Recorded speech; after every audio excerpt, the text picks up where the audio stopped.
Liberal Alternative Institute është organizata që po jep një kontribut të jashtëzakonshëm për edukimin ekonomik të rinjeve në vend.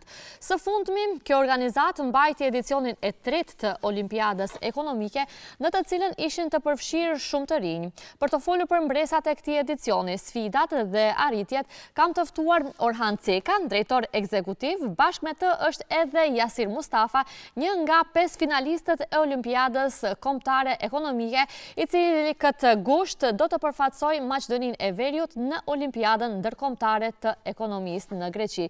Mirë se vini të dytë dhe urime për këto suksese të radhës. Mirë se ju gjejmë, faleminderit për ftesën. Jasir, mirë se erdhe. Jasirin për herë të parë kemi, ndërsa Orhanin e kemi për herë të dytë. Në këtë rast prapë për arritje dhe suksese. Si duket e kemi fillu me juve në 2023. 2-3 vite, ashtu ka, jo më shumë. Orhan, si kaloi kjo edicion dhe si e vlerëson këtë edicion? Kishte interesim si u bë organizimi dhe kështu me radhë? Për dallim nga 2023 kur edhe e filluam me Olimpiadën, ne shohim çdo vit më shumë rritje. Do të thënë, në fillim kishim diku 27 shkolla dhe 900 nxënës të cilët morën pjesë në Olimpiadë në nivelin shkollor. Dhe në këtë vit kemi një shumë fishim ku kemi 52 shkolla pjesëmarrëse në nivel të Republikës së Maqedonisë së Veriut dhe 2693 nxënës që kanë marrë pjesë në nivelin shkollor. Po si a dolët, more? E bukura e gjithë kësaj është se ka interes po pastaj për aspektin logjistik dhe për organizim çdo herë bëhet edhe më vështirë. Këto vështirësit mendoj te i kalohen, edhe pse në momentet gjatë organizimit çdo herë kemi me stres, po kur shohim fund se kemi për shembull në top 5 kemi nxënës nga Gevgelia, vendin e parë që ka marrë, pastaj nga Shkupi, kemi Jasirin nga Shkupi, kemi Drenin nga Tetova, kemi edhe Anastasia nga Struga, kështu që kur shohim në fund se kemi një gjithë përfshirje në aspektin gjeografik, jemi shumë të kënaqur me atë se nuk po fokusohemi vetëm në një rajon, po jemi duke mbulu komplet Maqedoninë e Veriut. Jasir, më thuaj se si u ndjeve këtë garë, ishte një sfidë e vështirë apo një udhëtim frymëzues më shumë për ty? Për mua ka qenë edhe sfidë edhe frymëzues. Ka pas vështirësitë e veta, diku një mdi pak si ranë, ku më lezu ka 2-3 njëti mësim, ama ka qenë edhe frymëzues. Kur mësojsha diçka, mi përke vullnet me mësu hala ma shumë për tjetën sen. Ndërkohë, në harrova që ta prezentoj se në cilën shkollë është Jasiri dhe cila klasë? Unë jam në shkollën 8 shtatori, viti 4, jam në shkollën e mesëm. Në shkollën e mesëm. Për drejtimin elektroteknik për elektronik. Dhe pas taj studimet, ku ke planifikuar? Me që viti 4, tani më besoj e ke vendosur, e? Shpresoj dhe vazhdoj të njëjtin drejtim për elektroteknik, po nashta ndryshoj, ama zbesoj. Të urojmë suksese. Orhan, thuaj se çfarë do thot për ju që ka shumë të rinj po marrin pjesë çdo vit në Olimpiadën Ekonomike? Si një themelues i kësaj organizate. Patjetër këtu e kam të potencoj edhe rolin e koordinatorëve, ndoshta rolin e shkollave, për shkak se komplet interesi i cili është në rritje çdo vit, ka të bëjë edhe me punën e cila bëhet nga ana e profesorëve të ekonomisë, të cilët janë koordinatorë në këto 52 shkolla. Do të thonë kemi diku afër në 52 shkolla, në disa kemi nga 2 koordinatorë, për shkak se kemi 2 gjuhësi në disa nga shkollat, që i bie se përafërsisht mund të kemi afër 70 koordinatorë në total, të cilët punojnë goxha shumë për të ngritur interesin e nxënësve. Kemi shkolla ku kemi interes shumë të madh, për shembull, shkolla me numrin më të madh të nxënësve pjesëmarrës ka qenë shkolla e mesme e mjekësisë, që është pak për çudi, për shkak se në Tetov, po, për shkak se nuk është shkollë ekonomike. Normal kur mendohet se shkollat ekonomike do kenë më shumë interes, më shumë pjesëmarrje, ne këtu shohim se për shembull kemi shkollën e mjekësisë që nuk ka mendoj ndoshta një land vetëm ka nga mjekësia do kalojnë në ekonomi, pse jo në studime. Po, nuk I dihet as pak, edhe kemi edhe një nga fituesit është nga shkolla e mjekësisë dhe atë viti I dytë, kështu që këtu ne shohim se aspekti I Olimpiadës së ekonomiksit nuk është I përqendruar vetëm në një shkollë, vetëm në një profesion, por është një interes të cilën mund ta shohim të nxënësit edhe të cilët janë në drejtime të ndryshme, dhe këtu edhe Jasiri është një nga ato raste. Do të thënë Jasiri nuk është në drejtimin e ekonomisë, është në drejtimin e elektros dhe në anën tjetër ka prirje për ekonomi goxha shumë. Bravo. Më thuaj se çfarë bashkëpunimesh ose partneritetesh ka pasur ky edicion përveç bashkëpunimet me shkolla dhe koordinatorët që përmende? Do shta edhe pak të shpjegoj procesin se si organizohet, që të shofim edhe në secilin nivel se kë kemi edhe bashkëpunëtor.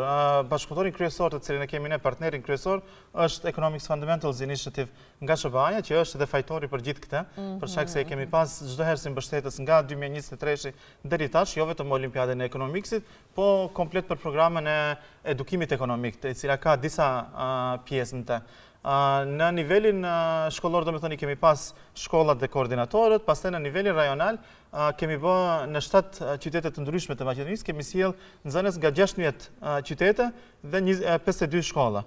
Në këto qytete ku kemi pas edhe garat rajonale, kemi pas bashkëpunime me universitetet të ndryshme. Për shembull, në Shtip kemi pas bashkëpunime me Universitetin e Shtipit, me Universitetin Shën Kliment dhe Ohridski në Prilep, pastaj kemi pas me Universitetin e Europës Juglindore, me Universitetin e International University of Struga, në anën tjetër edhe në Tetov me Universitetin Shtetëror të Tetovës, kështu që çdo herë kemi pas ndonjë partner specifik me cilët kemi bashkëpunu.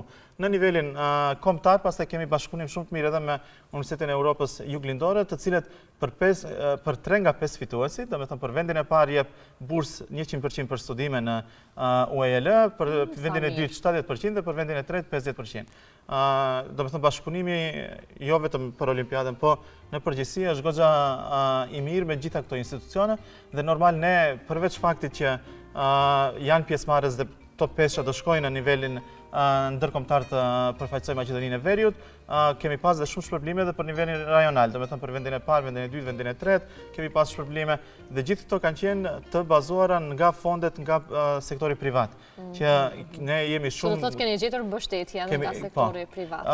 Ndonjëherë jo nuk është aq lehtë të gjendet mbështetje në sektorin privat për shkak se koncepti i edukimit ekonomik nuk është diçka që është shumë lehtë për të kuptuar nga sektori privat, po ne kemi pas, do të thënë për habi ka qenë që këto kompanitë pak më të vogla kanë qenë shumë të hapura për bashkëpunime dhe për ndihmë. Do rikthehemi pak te Jasiri për të kuptuar ndonjë moment të veçantë gjatë garës që do e mbajmë mend çdo herë? Po, momenti i rezultateve besoj ka qenë më emocionuese, se atine unë ka qenë gara në 2 pjesë, një herë me test edhe një herë me gojë kështu të pyesshëm. Edhe pjesën e parë isha vendin e 5, kurse pjesën e dytë e pata vendin e 4. A kurse ti thon atone vendin e 5 e tha një herë, edhe u menova se ma kanë kalue, e ku më ra, po jo, vendin e 4 e kisha marrë. E prisje? Po e pritësha, ma edhe që atine masanet e thash nështë ku më ra, po kisha kalu. Por që e kalove. Po, e kalove. Dhe do vazhdojsh për Greqinë në muaj ngushtë. Si e pritën familjarët dhe shoqëria këtë sukses të? Kanë qenë shumë në gëzum, sidomos familjes edhe profesor që më kanë ndihmuar shumë, sidomos mentori, që më kanë ndihmuar në çdo garë që kam marrë pjesë. I falenderoj shumë se suksesi jam është suksesi edhe atyre. Kam qef që t'i baj krenar edhe ato në çdo moment. Çfarë mendon që e ka bërë dallimin nga nxënësit dhe pjesëmarrësit e tjerë, dhe me thënë historia jote apo edhe angazhimi yt në këtë rast? Besoj që ju munu shumë së vjetë. Unë e kum pas marrë pjesë edhe një herë tjetër, që e kum ditë unë çish funksionon kjo, ne? I kum pas disa i kum ditë disa, si me thonë, Regula, po. Edhe më kanë ndihmuar ato, ne? Edhe kum kalu, besoj. Tani cilat çmime janë për Jasirin? Çfarë ka fituar Jasiri dhe ata 4 të tjerë? Do të thënë kemi 2 nivele të çmimeve të cilët i japim. Niveli i parë i çmimeve ka qenë në nivelin e garave regionale. Arsyeja pse kemi vendosur të japim për gara regionale është që ndonjëherë fokusi i fituesve mund të jetë edhe në një qytet, zakonisht në kryeqytet, për shembull kemi 2 nga kryeqyteti dhe kemi dashur që të kemi një gjithë përfshirje dhe motivim edhe për nxënësit të cilët vinë edhe nga rajonet të cilat ndoshta edhe nuk janë në nivelin e njëjtë mësimdhënies temi. Kështu që për 7 qytetet ku është mbajt garat regionale ku janë mbajt, kemi pas 3 shpërblime. Vendi i parë ka pas laptop, vendi i dytë tablet dhe vendi i tretë një smartwatch.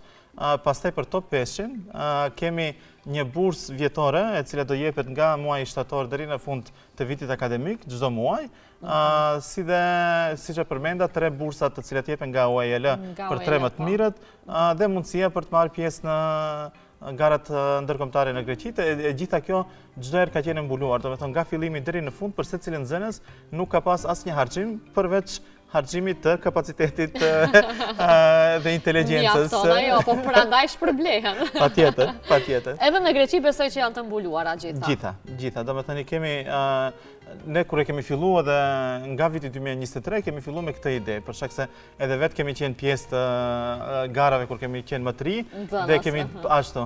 Edhe e dim se sa vështirë është kur nuk janë të mbuluara dhe sa mund të ketë vështirësi secili nga nxënësit pa marrë parasysh nivelin socioekonomik për të marrë pjesë. Ndonjëherë për ndonjë nxënës kjo mund të bëhet edhe arsye që mos mund të marrë pjesë.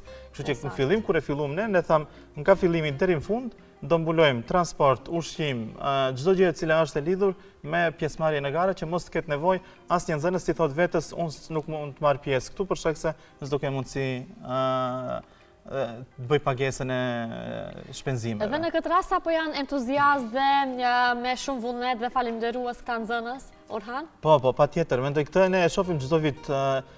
Ne për shembull nga viti i parë që kemi pas Olimpiadën e kemi një nga top 5-sha e cila është bërë pjesë e timit tonë. Për shembull Anida Rakipi ka qenë edhe bashkë me në emision tek ti në vitin e parë, po Alma me Anidën ishin në emision tek ti dhe Anida që nga viti i parë pjesëmarrjes, pastaj është bërë pjesë e timit tonë në mënyra të ndryshme ku tash edhe është për shembull bën moderimin e garave, e eventeve, po. Do me thënë, ne shohim jo vetëm entuziazëm në aspektin e pjesëmarrjes në gara, po pastaj edhe interes për të qenë të kyçur në aktivitetet tjera të cilat nuk janë të lidhura ndoshta me garën e ekonomikësit. Qartë. Orhan, thuaj se pse është kaq e rëndësishme të investohet në edukimin ekonomik të të rinjave, sidomos në vendin tonë? Ne si institut programin e edukimit ekonomik, kur e kemi fillu në 2022, dhe me thonë ishte 10 vjetori i institutit, dhe mendohem se çfarë duhet ne të bëjmë diçka ndryshe e cila është nevoja e kohës. Puna jonë kryesore ka qenë me demokratizim, me drejtat e njerëzit deri në 2022, dhe atëherë ne vendosëm që një qytetar koshient, një qytetar i cili i ditë drejtat e vetë është një qytetar i cili e kupton edhe ekonominë. Ai i cili nuk e kupton ekonominë, nuk i çfarë do lloj fusheje. Patjetër. Do të thonë ne në momentin që dalim nga shtëpia jemi të ballafaquar me çështjesh ekonomike, nga aspektet e inflacioneve, nga aspektet e rritjes të çmimeve, për shembull në 2023 një bilet sa ka kushtuar për të ardhe, rregullimin e buxhetit, do të thonë çdo gjë e cila neve nga shtëpia, edhe në shtëpi kur jemi në familje, na tangon neve çdo aspekt ekonomik dhe për të qenë një qytetar i denjë dhe për të kërkuar pastaj transparencë, për të kërkuar llogaridhënie si taksapagues, do të kemi një hurit mjaftueshme në ekonomisë që ta dimë se ato që po na plasohen neve nga ana e politikës, ta kuptojmë se çka do të thotë. Mos jemi të mashtruar shumë lehtë pastaj. Shumë e saktë. Po temat si përzgjedhin në bashkëpunim me fëmijën, me nxënësit apo? Temat e Olimpiadës? Olimpiadës, po. Olimpiada, do të thonë 3 nivelet të cilat e mbajmë në Republikën e Maqedonisë së Veriut. Nivelin e parë, pyetjet na vijnë nga Olimpiada ndërkombëtare. Ndërkombëtare, që e përmendët bashkëpunimin para. Ashtu, do të thonë është një pool nga afër 5000 pyetjesh dhe në sistem online për secilin nxënës në moment që kyçet në testim, kyçet nga telefoni, nga tableti, nga kompjuteri, aty jepet 25 pyetje random nga ato 5000 që i ka testimi. Do të thonë ai nivel nuk është nga ana jonë i përpunuar. Pastaj 2 nivele tjera bëhen në bashkëpunim me Economics Fundamentals Initiative. Aty kemi profesor të cilët japin mësim në Amerikë. Për shembull, njëri nga ato është Randall, që është profesor në Hunters College dhe president i EF-it në të njëjtën kohë, dhe çdo herë kur i bëjmë testet, i bëjmë në bashkëpunim me ato për të caktuar edhe normal nivelin e nxënësve tek ne që të shohin. Për shembull këtë vit edhe kemi marrë edhe feedback edhe nga nxënësit në nivelin rajonal, na është thënë për shembull se kanë qenë pak siç vështira shumë pyetjet, edhe jemi munduar që pastaj ta ulim nivelin edhe kriterin që se ideja kryesore nuk është ne t'i bëjmë të ndjehen nxënësit jo komfort me testimin. Të ndjehen mirë, të ndjehen edhe në fund kur do dalin nga testimi, të ndjehen se kanë bën një arritje, kanë pas një arritje, të mos demotivohen. Kështu që në nivelin nacional, besoj Jasir pak më në nivel kanë qenë. Pak më normale. Po, më thoni se janë të njëjtat, Orhan, për shembull si vitet paraprake ose bënin ndryshime këtu? Çdo vit bëhen ndryshime, posaçërisht për shkak se mundësia për të marrë pjesë në çdo vit për secilin nxënës është e hapur. Jasiri siç tha dhe vitin e kaluar, Jasiri ishte në top 10 në vitin e kaluar. Për pak nuk arriti të jetë në top 5 dhe këtë vit me pak më shumë mund arriti të jetë njëri nga 5 finalistët. Për faktin se kemi të njëjtit nxënës që marrin pjesë disa vite, për shembull ne kemi edhe nxënës nga 2023 nga viti i parë që kanë filluar shkollimin dhe vazhdojnë çdo vit marrin pjesë. Kështu që ne duhet çdo herë na kujtohet diçka e re, mundohemi të sjellim diçka të re që të jenë pastaj secili nga këto në nivel të njëjtë të garimit. Në një farë mënyrë të nxjisni më tepër edhe studentët. Patjetër. Edhe këto të cilët kanë marrë pjesë më herët, jetë edhe pak nxitse. Po, padyshim. Jasir, më thuaj po për garën në Greqi, sa je përgatitur? Sa do jetë sfiduese për ty? Besoj që kam qenë shumë aran atjene, ama na kanë thonë edhe do librat ndoja atjene, tash u ka dash duhet mi bëu kështu në fotokopje, mi lexu se janë. Do janë në gjuhën angleze? Angles, po, anglisht. Niveli ndërkombëtar është në gjuhën angleze. Edhe kena me nis me studiu tash, për një 2-3 muaj fillojnë atone. Mësojna për ditë ka pak, mos me tepru se masane lodh edhe na gërditet më fshat. Duke mos lënë anash asnjëherë edhe mësimin në shkollë. Po tani mirë se tani gjatë verës janë edhe pushimet edhe do fokusoheni më tepër. A ke menduar për ndonjë fushë ekonomisë që të tërheq më shumë për në të ardhmen?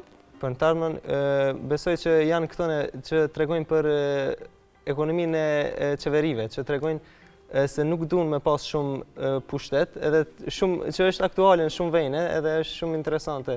Shpresoj ta studioj qatë më shumë. Çfarë prisni ju nga këto 5 finalistë, Orhan, Greqi? Ne vitet e kaluara, për shembull kur kemi filluar me Olimpiadën, kemi thënë pjesëmarrja është më e rëndësishme.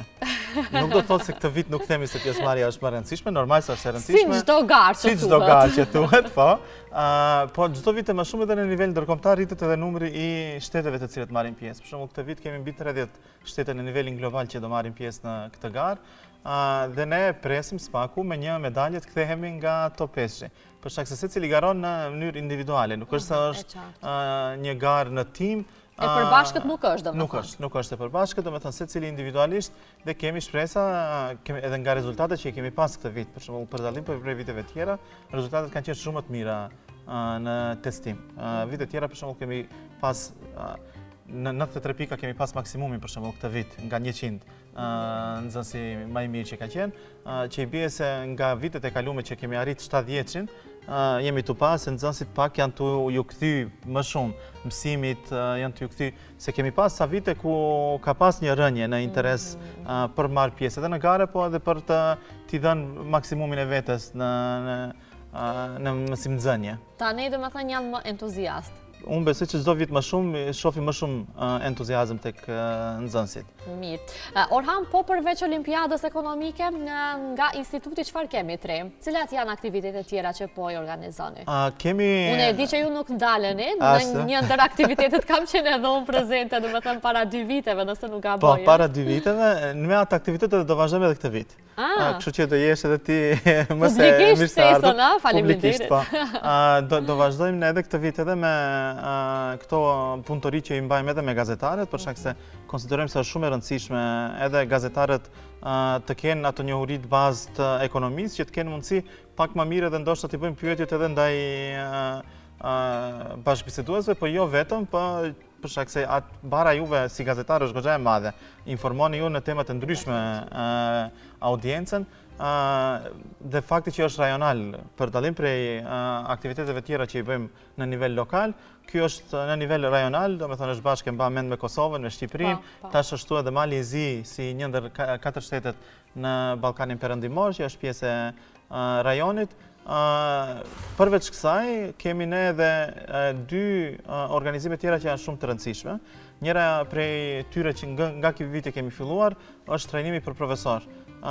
Do kemi trajnim specifik pedagogjisë ekonomike, do të thonë prapë që ndërlidhet me ekonominë. Patjetër, jo nuk do të thotë që ne profesorët ekonomisë do i mësojmë për ekonomi, ato më kanë njohuri, po më shumë tash do i japim akcent pedagogjisë ekonomike me format digjitale, me format e reja të cilat janë për ta bërë pak më interesante ekonominë edhe për nxënësit, të cilët nuk janë të sferës së ekonomisë. Kjo është një pjesë, këtu do kemi me 2 grupe, një grup do ta dërgojmë në Prishtinë, do marrim pjesë, grupi shqipfolës do marr pjesë në Prishtinë, 25 profesor dhe 25 profesor në gjuhë maqedonase do jenë të trajnuar në Maqedoninë e Veriut, kështu që kemi një grup nga 50 profesor që do jenë të trajnuar specifikisht për përdorimin e materialeve që i kemi ne, materialeve didaktike, të cilat e kemi pasë, ne profesorët çdo herë thonë se punojmë me libra të vjetruara, nuk janë up to date me materialet të cilat jepen.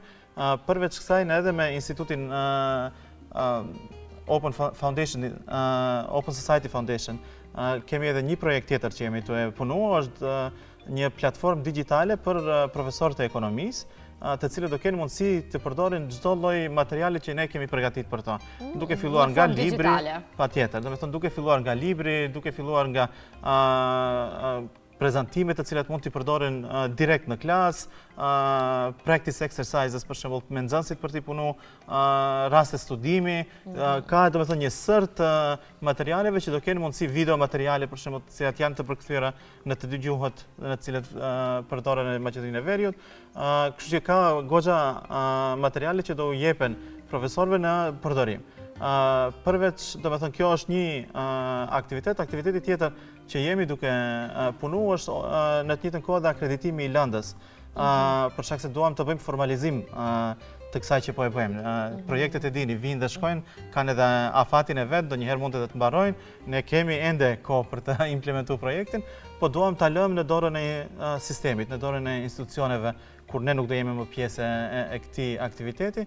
Kështu që punojmë në akreditim si lëndë zgjedhore të jetë për nxënësit në shkollat e mesme, dhe në të njëjtën kohë tashmë jemi gati në përfundim të akreditimit për studentët në UAL. Do ketë lëndë Common Sense Economics, do të thonë ekonomiksi i mendimit praktik, i cili do i jepet studentëve që nuk janë të ekonomistë. Vetëm në Universitetin e Evropës Juglindore? Momentalisht jemi vetëm me Universitetin e Evropës Juglindore, po kemi pas interes edhe nga universitetet tjera, kështu që do punojmë edhe me universitetet tjera. Kemi pas librin vetëm në gjuhën shqipe dhe angleze. Këtë vit kemi bërë edhe përkthimin e librit në gjuhën maqedonase, kështu që kemi një gjithë përfshirje. Një ndër organizatat unë e cilësoj edhe publikisht që jeni shumë afër të rinjeve, se çdo organizatë tjetër, ju lumt. Vërtet ju përgëzoj shumë për këtë punë dhe këto suksese që i keni të një pas njëshme, Orhan. Faleminderit shumë. Me që duhet ta përmbyllim ne më këtu, unë ju falenderoj jashtëzakonisht shumë që bëhet pjesë e ritmi ditës dhe që po e përmbyllim në mënyrën më të mirë emisionin me shumë mesazhe frymëzuese për të rinjët, kuptohet. Cili do të ishte mesazhi nga Jasiri fillimisht për gjithë bashkëposhtatarët e tu? Nëse dojnë me vazhdu me mësu, i kisha thonë me mësu ka pak për ditë, jo me njerë kejtë se... Jo vetëm kur vjen koha e testimeve dhe provimeve. Po nëse kajmë për ekonomi, kështu është një temë shumë e mirë, ekonomia ndihmon për ta kuptu botën dhe e zhvillon mendimin. Dhe besoj që duhet secili me u munu edhe me provu vetën, jo vetëm për këto, po edhe për gara, për çfarë do koftë. Edhe për çdo se njëjtë, me provu, me munu sa më shumë. Ta sfidojnë vetëm pak, Orhan? Unë zdo kisha çka të shtoj përveç asaj që e tha Jasiri. Është shumë e rëndësishme që secili i ri ta përdor mundësinë, se nuk i dihet asnjëherë. Ne kemi pas për shembull nxënës të cilët asnjëherë që se kanë menduar se do marrin pjesë në gara dhe do fitojnë, dhe në fund kanë dalë në top 5-shën e fituesve. Kështu që mos e nënvlerësoni talentin që e keni. Nuk do të thotë që nëse nuk jeni nxënës i ekonomisë, se nuk do keni hapësirë për të mësuar. Ne shohim nga Jasiri dhe të tjerët të cilët nuk janë ekonomistë, që me mësim dhe me mund arrihet edhe në top finalistët shtetëror. Padyshim, unë ju falenderoj shumë që ndatë kohë dhe nisët këtë mëngjes bashkë me neve. Faleminderit. Të dashur miq, ne këtu arritëm ta përmbyllim emisionin për ditën e sotme, duke shpresuar që ja keni kaluar mirë në këto 2 orë të plota që kishim të rezervuara për ju. Unë shpresoj që mos ta keni ndruar kanalin në këto 2 orë dhe të na keni ndjekur deri në fund të programit tonë, sepse kishte vërtet tema që janë të nevojshme për t'i dëgjuar nga ora 8 e deri në orën 10. Ne do shihemi prapë ditën e nesërme, por me koleget e mia Xhananin dhe Rehanin. Deri atëherë, mirupafshim dhe pas ditët e këndshme me programin e TVM2.